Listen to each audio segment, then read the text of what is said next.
ইসরায়েলের মধ্যে চলমান সংঘাত নতুন মাত্রা লাভ করেছে।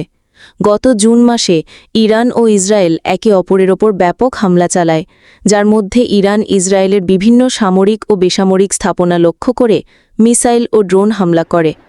ইসরায়েলও পাল্টা হামলা চালিয়ে ইরানের নিউক্লিয়ার ও সামরিক স্থাপনা ক্ষতিগ্রস্ত করে। যদিও ২৪ জুন ২০২৫ তারিখে যুক্তরাষ্ট্র ও কাতারের মধ্যস্থতায় একটি যুদ্ধবিরতি চুক্তি স্বাক্ষরিত হয়, তবে উভয় পক্ষই একে অপরকে যুদ্ধবিরতি লঙ্ঘনের অভিযোগ তুলেছে। ইরান দাবি করেছে যে ইসরায়েল তাদের ওপর হামলা চালিয়ে যুদ্ধবিরতি লঙ্ঘন করেছে।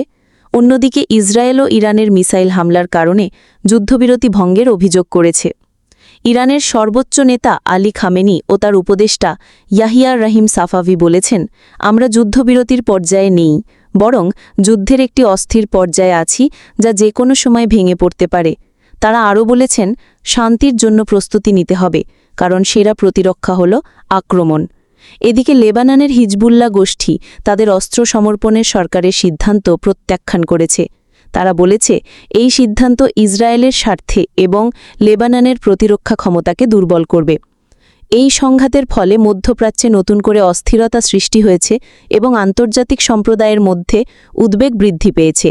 বিশ্বের বিভিন্ন দেশ ও সংস্থা এই সংঘাতের শান্তিপূর্ণ সমাধানের জন্য কূটনৈতিক প্রচেষ্টা অব্যাহত রেখেছে। এই ধরনের নতুন নতুন আপডেট খবর পেতে আমাদের ফেসবুক পেজ ফলো দিয়ে রাখুন এবং আমাদের ইউটিউব চ্যানেলে গিয়ে সাবস্ক্রাইব করে রাখুন।